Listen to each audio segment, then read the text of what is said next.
Hello friend, कैसे हैं आप। आज के इस वीडियो में मैं लेके आया हूँ प्रोफेशनल अटेंडेंस शीट, जिससे कि आपको अटेंडेंस शीट बनाना सिखाऊंगा।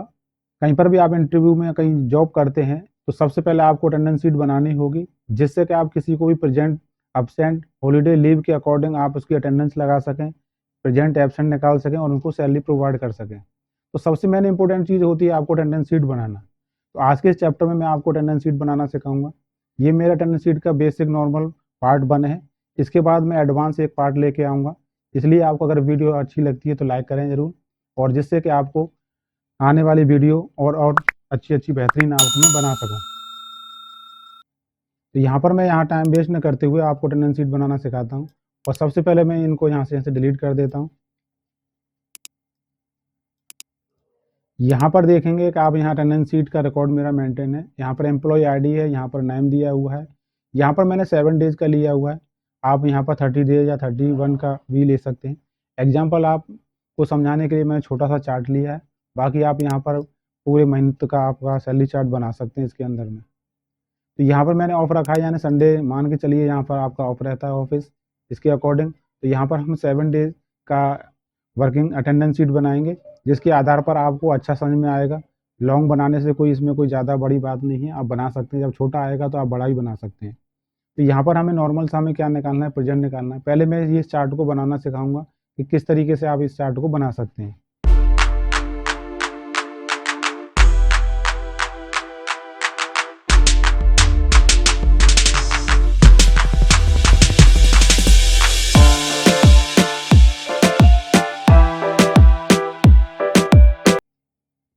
तो इस चार्ट को बनाने के लिए मैं यहाँ पर एक सीट लेता हूँ, और सीट पर आप जैसे मैं क्लिक करूँगा, यहाँ पर आप देखेंगे एक सीट नई प्रोवाइड हो चुकी है। यहाँ पर आपको क्या करना है, सिंपल सा इसमें प्लान अगर करना है, इस तरीके से मैंने यहाँ पर आप देख रहे हैं अटेंडेंस शीट यहाँ पर बनाया हुआ है। तो ये फॉर्मेट भी आप बनाना सीख जाएंगे किस तरीके से मैंने यहाँ पर बनाया है, ठीक है ना। तो प्रेजेंट बनाने के लिए अटेंडेंस शीट के लिए यहाँ पर मैंने सिंपल सा क्लिक किया, और यहाँ पर आपको क्या करना है, इस कॉलम और रो को सेलेक्ट करना है। सेलेक्ट करने के बाद यहाँ पर एक ऑप्शन मिलेगा अलाइनमेंट के अंदर, मर्ज एंड सेंटर। जैसे आप इस पर क्लिक करेंगे तो आप देखेंगे यहाँ से रो और कॉलम प्लेन हो चुके हैं। यहाँ पर आप सिंपल सा अटेंडेंस शीट लिख लेंगे।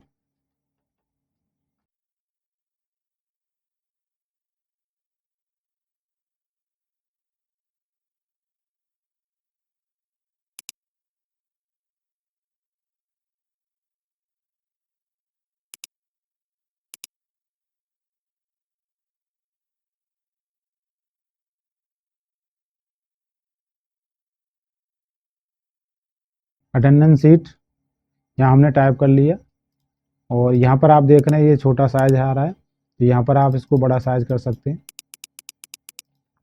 अपने अकॉर्डिंग कर सकते हैं, जैसा भी आपको करना है।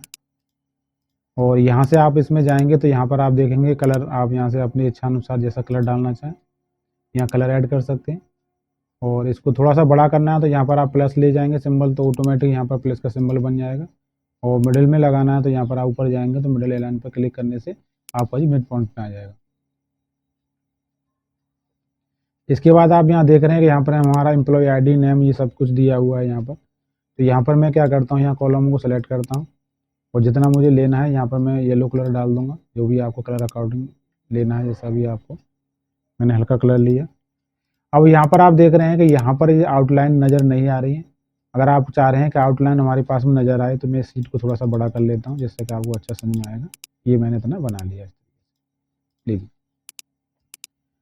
तो यहाँ पर मैं सबसे पहले हमारा काम होगा, डाला हुआ एम्प्लॉय आईडी। तो यहाँ पर मैंने एम्प्लॉय आईडी, यहाँ पर हमारा डेफिनेशन डाल सकते हैं या नेम डाल सकते हैं, जैसा भी आप डालना चाहें। और यहाँ पर आप देख रहे हैं कि इसमें रो और कॉलम नज़र नहीं आ रहे हैं, तो सिंपल सा इसको सेलेक्ट करना है, और यहाँ पर आप जाएंगे फॉन्ट के ऊपर, यहाँ से ऑल बॉर्डर कर देंगे इसको। तो आप देखेंगे ये ऑटोमेटिक यहाँ पर आ चुका है। इसके बाद यहाँ 1 2 3 यानी हमारा 7 डेज़ का हमारा लेना है यहाँ पर। तो 7 डेज़ के लिए हम क्या करेंगे, सिंपल सा यहाँ पर 1 से लेके नहीं है, 7 डेज़ तक हम यूज करेंगे इसको। यहाँ से हम इसे इस तरीके पकड़ कर यहाँ ड्रॉ कर देंगे। ये हमारा 7 डेज़ का होगा। अब यहाँ पर 7 डेज़ का ये अपने अकॉर्डिंग अगर हम इसको एडजस्ट करना चाह रहे हैं, ये कॉलम हमारे बहुत बड़े हो रहे हैं, और यहाँ पर आप क्या करेंगे, डबल क्लिक करेंगे तो ये ऑटोमेटिक एडजस्ट हो जाएगा। यहाँ बीच में आप क्या करेंगे, सभी पे डबल क्लिक करते जाएंगे जिससे कि ये ज़्यादा लंबा फॉर्मेट ना बने, आपको अच्छी तरह समझ में आएगा, जिससे कि मैं जूम करके भी दिखा सकता हूँ। यहाँ पर भी हमें रो और कॉलम हाईलाइट करने के लिए तो मैं यहाँ पर इसको सेलेक्ट कर लेता हूँ, यहाँ पर ऑटोमेटिक आउटलाइन आ जाएंगे।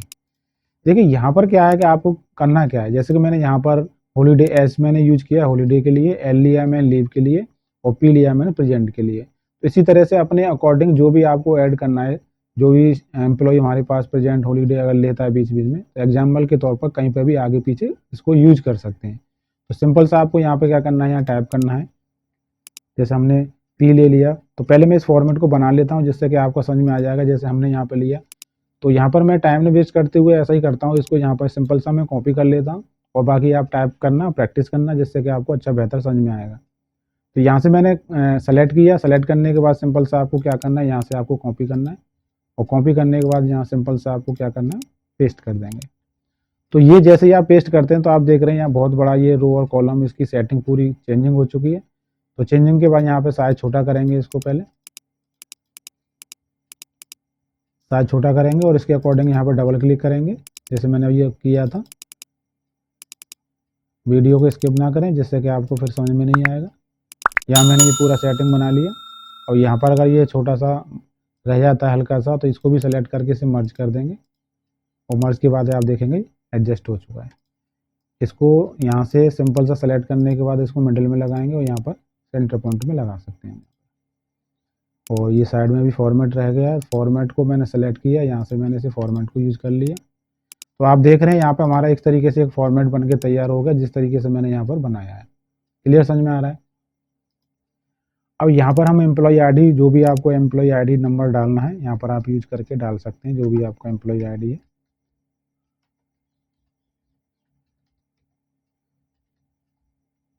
ये हमने एम्प्लॉय आईडी डाल दिया, 4 स्टूडेंट नो, यानी ले लिया एग्जाम्पल के तौर पर 10 रो तक हमने यूज कर लिया। यहाँ पर आप देखेंगे नाम हमें ऐड करना है, तो नाम ऐड करने के लिए मैं कॉलम थोड़ा सा बड़ा कर लेता हूँ। यहाँ पर नाम ऐड करने के लिए मैं नाम डाल देता हूँ मोहन। आप जो भी एम्प्लॉय है स्टेशनरी पोस्ट पर हैं उनके नाम लिखेंगे, और यहाँ पर डबल क्लिक करने के बाद आप देखेंगे यहाँ पर हमारे नाम लिस्ट आ जाएंगे। ये मेरे हो गए एम्प्लॉय। यहाँ पर अब हम डालेंगे 7 डेज का हम बना रहे हैं, बाकी आप 30 डेज का भी बना सकते हैं, लॉन्ग भी बना सकते हैं। इस चार्ट को बनाने के लिए सिंपल सा मैं स्टार्टिंग से आपको 0 लेवल से बनाना सिखा रहा हूँ, जिससे कि आप प्रैक्टिस करें, अच्छी तरह समझ में आएगा। आपको पसंद आता तो वीडियो को लाइक और सब्सक्राइब करना ना भूलें।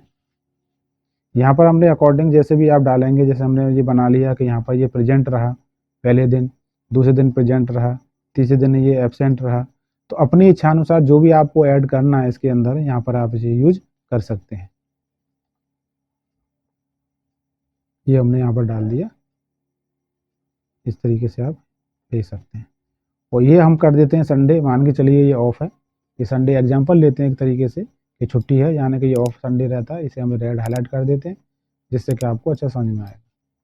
यहाँ साइज छोटा कर लेते हैं। संडे सब में ऑफ ही रहेगा, तो इसलिए हम इसे बार बार टाइप न करते हुए यहाँ पर डबल क्लिक करेंगे, तो यहाँ से ये ऑटोमेटिकली सेट हो जाएगा। यहाँ से आप सेट कर लें। इसको भी क्या करना है, यहाँ पर सिंपल सा सेलेक्ट करना है, और यहाँ पर डबल क्लिक करेंगे, ये सब में ऐड हो जाएगा। अब ये सेम होने की वजह से इसको थोड़ा सा चेंजिंग कर लेना, जिससे कि आपको लगेगा कि यहाँ पर ये चेंजिंग हो रहा है। यहाँ प्रेजेंट लगा देते हैं इस तरीके से।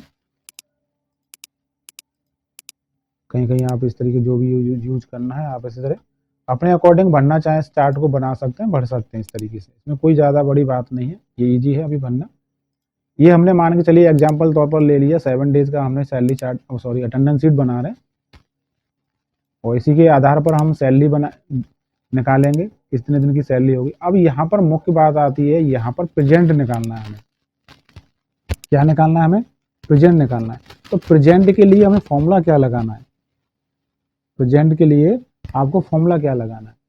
अब हम ये चाह रहे हैं कि यहाँ पर टोटल प्रेजेंट निकल कर आए इनकी, यानी कि मोहन कुमार कितने दिन प्रेजेंट रहे। तो यहाँ पर आपको वैसे तो दिखाई दे रहा है कि 1 2 3 3 दिन आपकी प्रेजेंट है, तो 3 दिन यानी कि 3 दिन आपकी डिजिट आनी चाहिए। तो प्रेजेंट निकालने के लिए आपको सिंपल सा एक फॉर्मूला लगाना है, इक्वल करना है यहाँ पर, और यहाँ पर लगाना है आपको count count if bracket start, और यहाँ से आपको लेना है सिंपल सा, यहाँ से सेलेक्ट करना है, यानी कि हम C4 से लेके I4 तक हम निकालना चाह रहे हैं 7 डेज का। यहाँ कॉमा लगाना है, कोटेशन मार्क लगाना है शिफ्ट दबाकर। अब इसके अंदर में आप क्या निकालना चाह रहे हैं, प्रेजेंट निकालना चाह रहे हैं तो यहाँ P लिखें, शिफ्ट दबाकर कोटेशन मार्क लगाएं, सॉरी, और यहाँ ब्रैकेट क्लोज, देन एंटर। तो देखिए यहाँ पर आप देख रहे हैं ऑटोमेटिकली हमारा ये 3 दिन ये प्रेजेंट रहे मोहन कुमार, तो यहाँ पर 3 दिन की यहाँ पर प्रेजेंट लग चुकी है इसके अंदर। अब बार बार आप क्या करेंगे, जरूर नहीं है कि बार बार आपने यहाँ पर ये टाइप किया तो फिर आप इसको भी निकालेंगे फिर इसको भी निकालेंगे, जरूर नहीं सबकी निकालना है। सिंपल सा आपको क्या करना है, डबल क्लिक करना है, ये ऑटोमेटिक सबकी निकल के आ जाएगी। आपको अगर फॉर्मूला में कोई प्रॉब्लम कोई डाउट है तो कमेंट के द्वारा मुझे पूछ सकते हैं। ये आपको समझ में आ गया होगा। फॉर्मूले का रिपीट करें, काउंट इफ यानी काउंट करें इफ, यदि इसमें इस कॉलम रो और कॉलम में जो भी हमारा दिया हुआ है और इसके अंदर से हमें क्या काउंट करना है, पी, यानी कि प्रेजेंट को निकालना है। शॉर्ट में हमने लिखा है पी, देन एंटर, ऑटोमेटिक सब में निकल के आ गया। अब इसी तरह से हमें निकालना है एब्सेंट, इसके अंदर मोहन कुमार कितने दिन एब्सेंट रहा है, वही फॉर्मूला हम लगाएंगे, काउंट इफ ब्रैकेट स्टार्ट और यहाँ से यहाँ तक कॉमा क्वेश्चन मार्क, और यहाँ पर ये शिफ्ट दबा के आपको लगाना ब्रैकेट क्लोज और देन। तो आप देख रहे हैं चार्ट के अंदर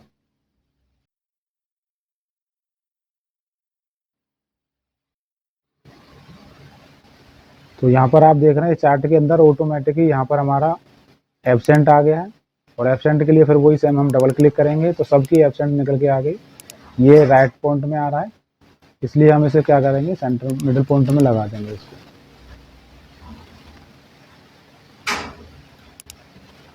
अब यहाँ पर हम निकालेंगे हॉलीडे,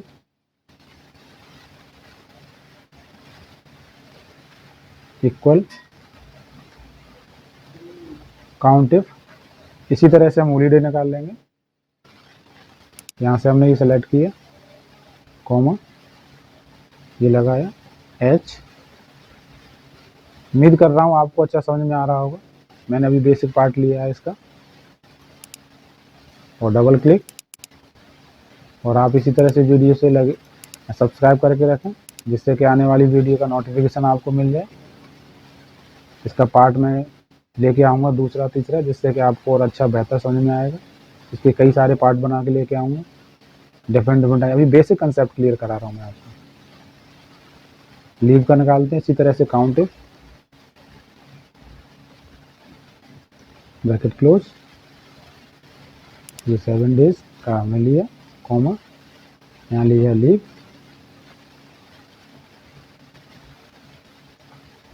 लीव, सॉरी, ये ब्रैकेट क्लोज, देन एंटर, यानी कि ये हमारे एक दिन एब्सेंट रहे मोहन कुमार, और सभी का निकालने के लिए सिंपल सा डबल क्लिक। अब आता है वर्किंग डेज। वर्किंग डेज का मतलब है हमारा जो वर्किंग डेज है 7 डेज का हमें निकालना है, तो यहाँ पर हमें टोटल 7 डेज चाहिए। अब यहाँ पर कौन सा फॉर्मूला लगेगा, इसके लिए भी आप देखते रहिए।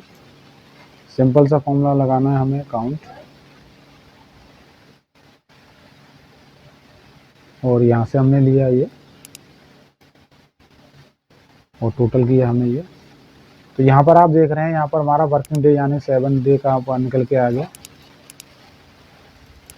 ये यानी 7 डेज की हमने ये क्या है अटेंडेंस शीट बनाई है। यहाँ पर हमें सिंपल सा काउंटर लगाना है, काउंट इफ नहीं लगाना है, काउंटर लगाना है, आगे कुछ नहीं लगाना है, क्योंकि हमें टोटल हमें इसका 7 डेज का निकालना है। तो ये हमारा वर्किंग डे हो गया 7 डेज का।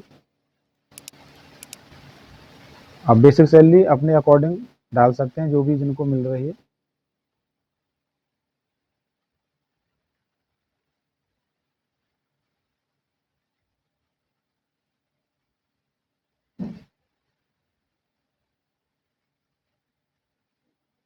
और यहाँ पर हमने ये सबकी सैलरी को यहाँ डिफाइन कर दिया है, अपने अकॉर्डिंग इस तरीके डाल सकते हैं।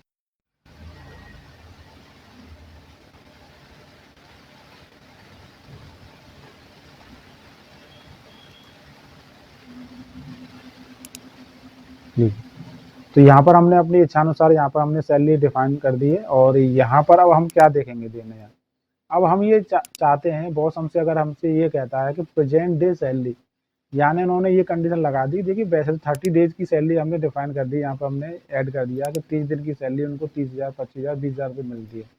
अगर उन्होंने कह दिया कि भाई कि जो भी काम करेगा, जो भी प्रेजेंट रहेगा, हम उसी को उसी के दिन के हिसाब से सैलरी देंगे। समझ में आया?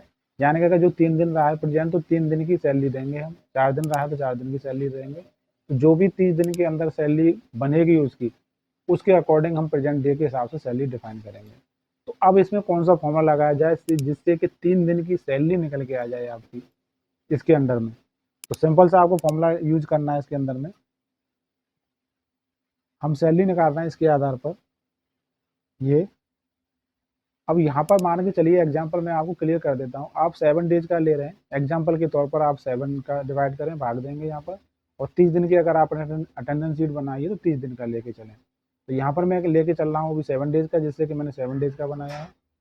ये हो गया हमारा 7 डेज का, जिससे कि आपका 1 दिन का निकल के आ जाएगा। मल्टीप्लाई करना है आपको, यानी कि 30 दिन की जो आपने निकली है प्रेजेंट यहाँ पर, तो यहाँ पर आपका 3 दिन का है प्रेजेंट, और देन एंटर करेंगे। तो यहाँ पर देख रहे हैं 3 दिन की जो सैलरी निकल के आई है 12,857 रुपये कुछ पैसे निकल के आ गए, और यहाँ पर डबल क्लिक करते ही ऑटोमेटिक सबकी सैलरी निकल के आ गई है। ये सैलरी वो है जो प्रेजेंट रहे हैं 3 दिन, 4 दिन, 3 दिन, इस तरीके से ये उनके अकॉर्डिंग सैलरी निकल गई। तो आई होप यू, मैं उम्मीद करता हूँ जिससे कि आपको ये सैलरी अटेंडेंस शीट चार्ट अच्छा समझ में आया होगा। इसलिए आप सब्सक्राइब करके लाइक कमेंट करें, जिससे कि आपको कोई डाउट प्रॉब्लम आती है तो मैं आपको क्लियर कर सकूँ। Thank you.